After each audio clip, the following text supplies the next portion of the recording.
सारे बुद्धिमान गुरुओं और महान लोगों से यह सुना होगा कि शब्दों में बड़ी ताकत है। वह कहते हैं शब्दों में इतनी ताकत है कि वह हमारे जीवन का रूप बदल देने में सक्षम है। पर जब हम और आप यह सुनते हैं तो हमारे मन में एक सवाल उठता है कि क्या यह सच है? क्या सिर्फ बातों से हम अपने और दूसरों के जीवन में परिवर्तन ला सकते हैं? जबकि हकीकत में तो कहा जाता है कि सिर्फ बातों से कुछ भी नहीं होता, भगवान भी उसी की मदद करते हैं जो लोग कुछ कर दिखाने में यकीन रखते हैं। तो सिर्फ शब्दों से बदलाव कैसे आएगा? तो अब इस हालत में हम किसकी सुने? हम क्या करें? क्या हम बातों और शब्दों पर ध्यान देना छोड़ दें और सिर्फ कर्मों पर ध्यान दें? या कहीं ना कहीं बातें और शब्दों का भी कुछ महत्व है? अगर आप भी अपने जीवन में कभी ना कभी इस द्विविधा में फंसे हैं तो आज की यह वीडियो आपके लिए बनी है। आज हम जानेंगे कि शब्दों का हमारे जीवन में कितना बड़ा किरदार है और क्या वो सच में हमारे जीवन का रंग रूप बदल सकते हैं या नहीं। नमस्कार दोस्तों, स्वागत है हमारे इंस्पायर टू यू चैनल पर। दोस्तों, एक नगर में एक महान बौद्ध भिक्षु रहा करते थे। वह बहुत ज्ञानी थे और बहुत ही शांत स्वभाव के थे और उनकी यह बात ही उनकी विशेषता भी थी। एक बार की बात है, बौद्ध भिक्षु नगर वासियों को उपदेश दे रहे थे। बौद्ध भिक्षु कह रहे थे कि शब्दों में जीवन बदलने की शक्ति होती है। अपने शब्दों से जीवन बदलो। हम जो भी शब्द अपने लिए या दूसरों के लिए कहते हैं या जो भी बातें करते हैं उस पे हमें ध्यान देना चाहिए। इतना कहकर बौद्ध भिक्षु ने अपना उपदेश समाप्त किया और वहां से चले गए। एक दिन वह बौद्ध भिक्षु एक मार्ग से होकर गुजर रहे थे। उसी मार्ग से एक युवक होकर गुजर रहा था। उस युवक ने जब उन बौद्ध भिक्षु को देखा तो वह जोर जोर से हंसने लगा और कहने लगा, अरे साधु महाराज, आप तो ढोंगी है। आपके उपदेशों में यह कहने से कि शब्दों में बड़ी ताकत है, आपकी बात सत्य नहीं हो जाएगी। ये सब सिर्फ बातें हैं। भला ऐसे कैसे हो सकता है कि शब्दों से हमारा जीवन बदल सकता है? उस युवक की सारी बातें उन भिक्षुओं ने ध्यानपूर्वक सुनी और उसके बाद वह मुस्कुराते हुए उस युवक से कहते हैं, बेटा, नाथ से ही तो यह दुनिया प्रकट हुई है और अच्छे शब्दों के पीछे भी नाथ ही होता है जो पूरा जीवन बदल देता है। वह बौद्ध भिक्षु उस युवक से कहते हैं, देखो, मैं तुम्हें अपने अनुभव से बता रहा हूं, लेकिन फिर भी तुम्हें यकीन ना हो तो तुम इसे खुद आजमा कर देख सकते हो। उन बौद्ध भिक्षु की यह बात सुनकर युवक थोड़ा सा गंभीर हो गया। उसने काफी देर सोच विचार किया और उसके बाद उन बौद्ध भिक्षु से कहता है, हे गुरुवर, अगर ऐसी बात है तो आप मेरे साथ चलिए। मेरा छोटा भाई है जिसकी उम्र करीब 25 वर्ष है और उसे न जाने क्या हुआ है। वह करीब 3 वर्षों से कुछ भी नहीं करता, बस लेटा रहता है। दिन भर वो कुछ न कुछ सोचता रहता है। उसकी यह हालत देखकर हम सब बहुत परेशान हैं। माता पिता भी बहुत चिंतित रहते हैं। हम सब ने कई तरीके अपनाए, कई योजनाएं अपनाई, लेकिन कुछ भी काम नहीं आया। हमने कई बार उससे बात करने तक की कोशिश की, लेकिन वह हमसे कुछ भी नहीं कहता। परिवार का हर एक सदस्य पूरी तरह से थक चुका है, हार चुका है। आखिर वह क्या करना चाहता है, किसी को कुछ नहीं पता। तो हमारे शब्दों से उसका जीवन क्यों नहीं बदला? और जैसा कि आप कह रहे हैं कि शब्द सचमुच जीवन बदल सकते हैं, तो क्या आप मेरी मदद करेंगे? इस पर बौद्ध भिक्षु मुस्कुराते हुए उस युवक के साथ चल पड़ते हैं। वह युवक उन बौद्ध भिक्षु को एक खेत में ले जाता है और अपने भाई की तरफ इशारा करके कहता है, हे गुरुवर, यही मेरा भाई है जो पूरे गांव में आलस और मक्कारी के लिए मशहूर है। आप कहते हैं कि शब्दों में वह शक्ति है जो हमारा जीवन बदल सकती है। तो क्या आपके शब्द इसका जीवन बदल सकते हैं? अगर यह सत्य है तो आप इसका जीवन बदल कर दिखाएं। उन बौद्ध भिक्षुओं ने उस युवक के भाई को ध्यानपूर्वक देखा। वह एक पेड़ की छांव में आराम से सो रहा था। जब बौद्ध भिक्षु उस युवक के भाई के पास पहुंचे और आराम से उसके सर पर हाथ फिराते हुए कहते हैं, उठो बेटा, बहुत देर हो चुकी है। यह सोने का समय नहीं, यह तो जागने का समय है। उन बौद्ध भिक्षुओं की आवाज सुनकर वह लड़का थोड़ा सा अचरज में पड़ गया। आखिर कौन है जो मुझे इतने प्यार से जगा रहा है? वरना सभी गांव वाले तो मुझे आलसी और मक्कार ही कहते हैं। आखिर कौन है जो मुझे इतना अपनापन दिखा रहा है? उसने आंखें खोली और आंखें मलते हुए उसने पूछा, हे गुरुवर, आप कौन हैं और यहां क्यों आए हैं? इस पर बौद्ध भिक्षु उस युवक से कहते हैं, बेटा, यह प्रश्न तो मैं तुमसे करना चाहता हूं। तुम कौन हो, यही तो तुम्हें जानने की आवश्यकता है। उन बौद्ध भिक्षुओं की बात सुनकर वह लड़का जोर से हंस पड़ता है और कहता है, हे गुरुवर, यदि आपको मेरे बारे में जानना है तो जाइए और गांव के किसी भी सदस्य से पूछ लीजिए। आपको पता चल जाएगा कि मैं कौन हूं। आपसे हर कोई यही कहेगा कि वह तो आलसी है, मक्कार है, तरह तरह के ताने सुनाएंगे, तरह तरह की बातें कहेंगे। इससे आपको यह जरूर यकीन हो जाएगा और आपको यह पता भी चल जाएगा कि मैं कौन हूं। तभी बौद्ध भिक्षु मुस्कुराते हुए उस लड़के से कहते हैं, सबसे पहले मेरी यह बात सुन लो। मेहनती इंसान के खुद के शब्द उसे अंदर तक चोट पहुंचाते हैं, इसलिए कभी भी अपने आप को कोसो मत। अपने शब्दों को सुधारो और मेरी यह दूसरी बात भी सुन लो। मैंने उन गांव वालों से नहीं पूछा कि तुम कौन हो, मैं तुमसे पूछ रहा हूं कि तुम कौन हो, लेकिन तुमने तो अपनी आदतें मुझे बताई। आलस तुम्हारी पहचान नहीं, तुम्हारी आदत हो सकती है, और इंसान नहीं, उनकी आदतें खराब होती हैं। इसलिए बेटा तुम आलसी और मक्कार नहीं हो, ये तो तुम्हारी आदत है। बस इतनी सी बात है जो गांव वाले नहीं समझ सकते। ये सारी बातें सुनकर वो लड़का थोड़ा सा आश्चर्यचकित रह गया, क्योंकि गांव वाले हमेशा उसे मक्कार, आलसी और तरह तरह के ताने ही सुनाया करते थे। उन बौद्ध भिक्षुओं की यह बात सुनकर उस लड़के की आंखों में आंसू आ गए। वह तुरंत ही दोनों हाथ जोड़कर उन बौद्ध भिक्षु के चरणों में गिर पड़ा और उनसे कहने लगा, आप सत्य कहते हैं, यह मेरी आदत ही है और मैं इस आदत से बहुत परेशान हूं। मैंने बहुत कोशिशें भी की, लाख उपाय किए, लेकिन मैं अपनी इस आदत से छुटकारा ना पा सका। इन आदतों से बाहर आना बहुत कठिन है। मैंने कई बार आलस छोड़ने का प्रयास तक किया, पूरी कोशिश भी की, लेकिन कोई लाभ नहीं हुआ। मैं जब भी कोई कार्य करने की कोशिश करता हूं तो पता नहीं क्यों मेरा मन कहीं और भागने लगता है। मेरा दिमाग किसी और दिशा में काम करने लगता है और मैं उस काम पर ध्यान ही नहीं दे पाता। मैं क्या करूं, कैसे करूं, मुझे कुछ भी समझ नहीं आता। जब भी मैं किताबें पढ़ने की कोशिश करता हूं तो मुझे नींद आने लगती है। मन में एक अजीब सा दर्द महसूस होता है। ऐसा लगता है कि मेरा जीवन यूं ही व्यर्थ जा रहा है, और जब मैं इस दर्द को बर्दाश्त नहीं कर पाता तो मैं सो जाता हूं, ताकि जब मैं उठूं तो मुझे दर्द न महसूस हो। और अब तो मुझे यह भी यकीन हो चुका है कि मैं इन आदतों से नहीं निकल सकता। ये आदतें मुझे नहीं छोड़ने वाली। इस पर बौद्ध भिक्षु उस लड़के से कहते हैं, बेटा यदि तुम इस आलस की आदत को छोड़ना चाहते हो तो मैं तुम्हें एक सही उपाय बता सकता हूं, लेकिन उसके लिए तुम्हें कल सुबह मुझे मिलना होगा, तभी वह तरीका मैं तुम्हें बताऊंगा। यदि तुम उस तरीके को सीखना चाहते हो तो कल सुबह मेरे पास चले आना। इतना कहकर बौद्ध भिक्षु वहां से चले गए, लेकिन उन बौद्ध भिक्षु की सारी बातें उस लड़के के कानों में गूंज रही थी। वह यह समझ नहीं पा रहा था कि आखिर वह बौद्ध भिक्षु उसे कौन सा मार्ग दिखाने वाले हैं। वह ऐसा कौन सा उपाय बता देंगे जिससे उसके जीवन से आलस्य हमेशा हमेशा के लिए खत्म हो जाएगा। देखते ही देखते रात हो गई। रात भर वह अपने बिस्तर पर करवट लेता रहा और उन बौद्ध भिक्षु की बातों के बारे में सोचता रहा।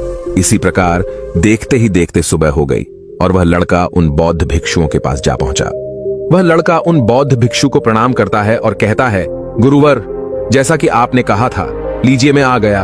अब मुझे वह मार्ग बता दीजिए जिसे मैं अपने जीवन से इस आलस्य को निकाल सकता हूं। तभी बौद्ध भिक्षु उस लड़के से कहते हैं, बेटा जब भी तुम्हारा मन दुविधा में हो, तुम निर्णय न ले पा रहे हो और तुम्हारे मन में तरह तरह के प्रश्न उठ रहे हो कि मैं क्या करूं, कैसे करूं, इस कार्य को पूर्ण कैसे करूं, यह सब कैसे होगा, तब तुम वास्तविकता में अपने अतीत से सोच रहे हो कि पिछली बार तुम्हारे ऐसा करने पर क्या हुआ, या अतीत में तुमसे लोगों ने क्या कहा था।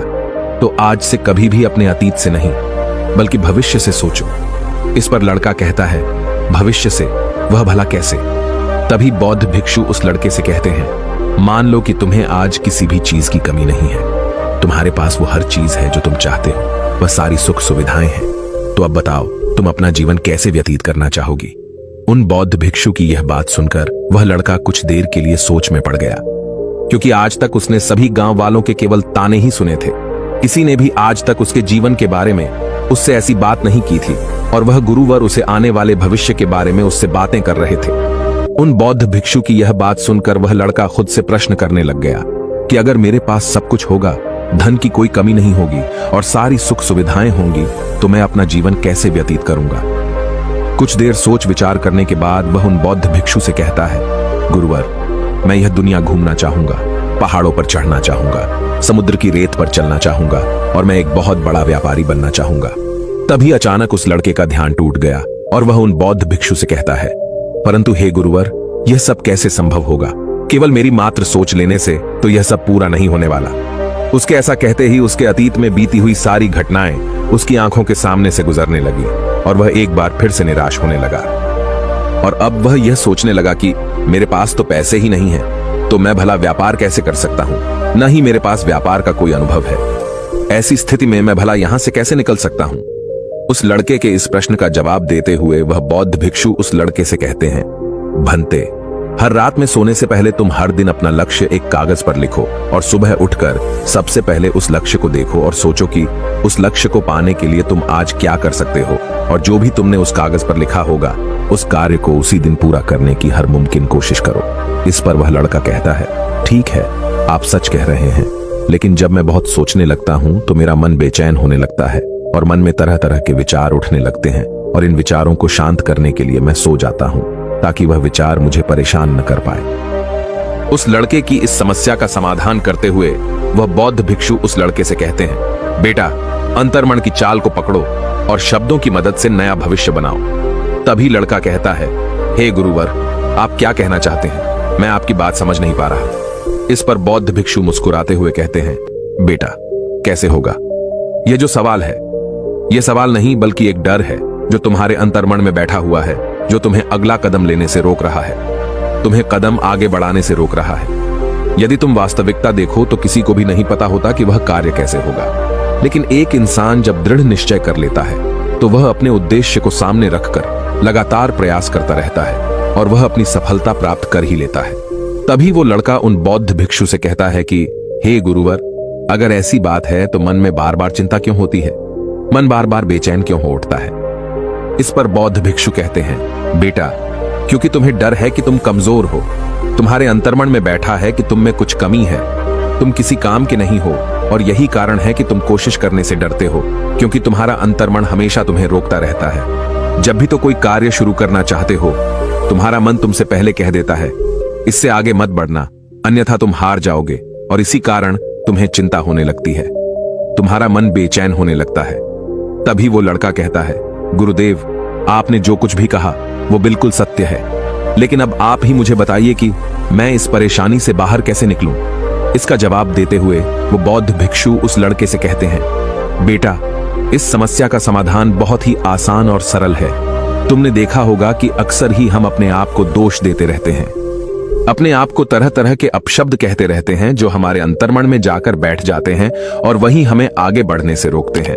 और इन शब्दों का हम पर बहुत गहरा प्रभाव भी पड़ता है, क्योंकि जैसा हम खुद से कहते हैं, जैसा हम पूरी भावनाओं के साथ सोचते हैं, हम वैसा ही बनते चले जाते हैं। इसलिए यदि तुम खुद को बदलना चाहते हो तो कि तुम भी काबिल बन सको, तो तुम्हें अपने अंतर्मन को नए संदेश देने की जरूरत है, जैसे कि मेरे शरीर का हर एक कण, हर एक हिस्सा, हर एक विचार शांति और ऊर्जा से भरा हुआ है।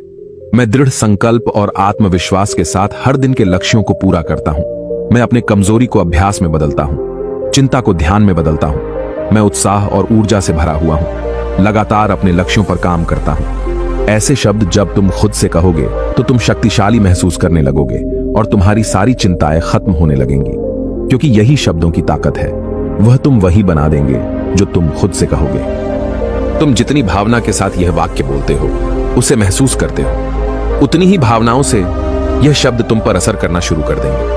धीरे धीरे यह शब्द तुम्हारे मन और व्यक्तित्व की सोच का हिस्सा बन जाएंगे। लेकिन मेरी एक बात याद रखना कि तुम्हारा अंतर्मन इतनी आसानी से हार नहीं मानने वाला।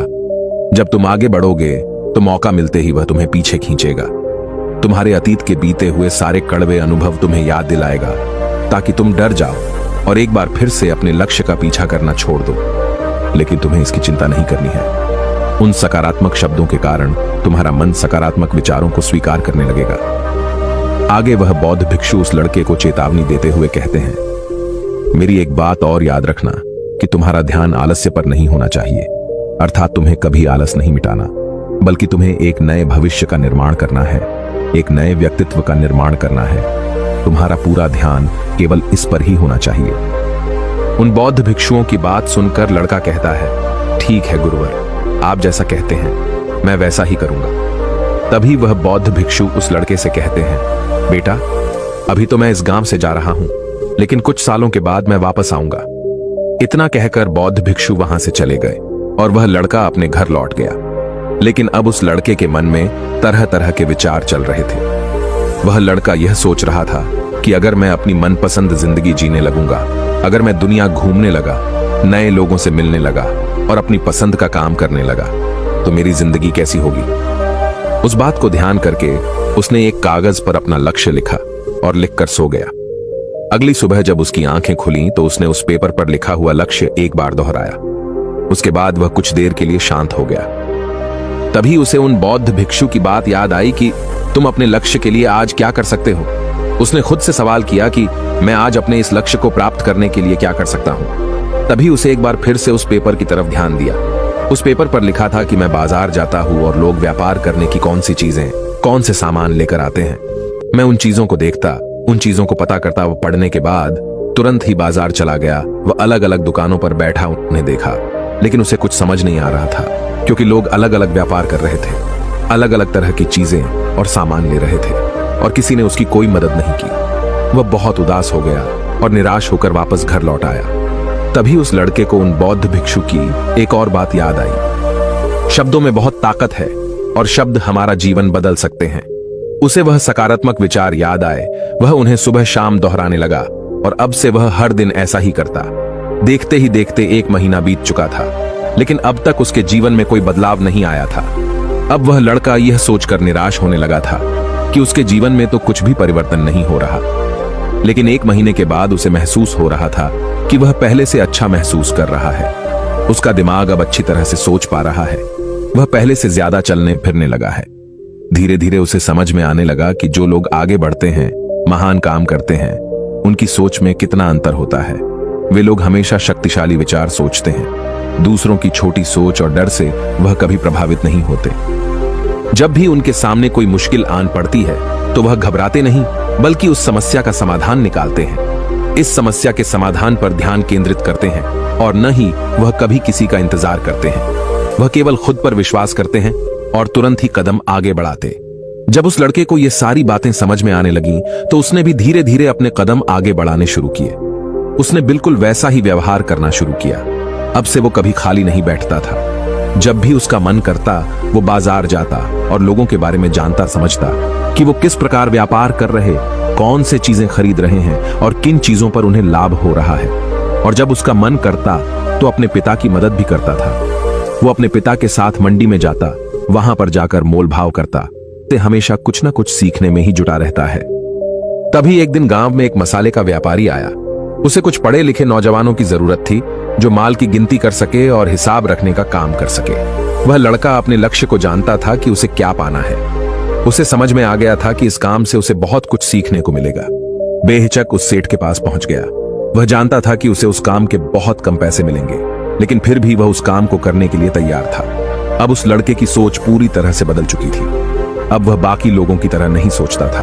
बहुत ईमानदार और समझदारी से काम करता था। देखते ही देखते करीब 3 महीने बीत गए और अब व्यापारी यह समझ चुका था कि नौजवान बहुत ही समझदार है और वह उसे व्यापार में बहुत मदद करता है। इसलिए उस मसाले के व्यापारी ने उस लड़के को अपना सहायक बना लिया। उस व्यापारी ने देखा कि इस लड़के की दिनचर्या सबसे अलग है। यह हर दिन पढ़ता है, लिखता है, सुबह उठकर ध्यान करता है, नई चीजें सीखता है। परेशानी आई तो भी विचलित नहीं होता। यह सबसे सम्मान से बात करता है, सबका आदर करता है। देखते ही देखते 1 साल बीत चुके थे और अब तो व्यापारी उस नौजवान से बहुत खुश था। उसने धीरे धीरे उस नौजवान को व्यापार के सारे गुण सिखा दिए और देखते ही देखते वह लड़का अब एक छोटा सा व्यापारी बन चुका था। और जब उस लड़के के अंदर व्यापार की समझ आ गई तो उसने जड़ी बूटियों का व्यापार शुरू कर दिया और देखते ही देखते केवल कुछ ही वर्षों में उस नगर का सबसे बड़ा व्यापारी बन गया। लोग उसे सबसे बड़े व्यापारी के नाम से जानने लगे। उसकी नाम दूर दूर तक फैलने लगा। करीब 5 वर्षों बाद जब वह वापस अपने घर लौटा तो लोग बहुत हैरान थे। उसे देखकर लोग बहुत अचंभित थे। उसके सारे जानने वालों ने उस लड़के से पूछा, तुम इतना कैसे बदल गए?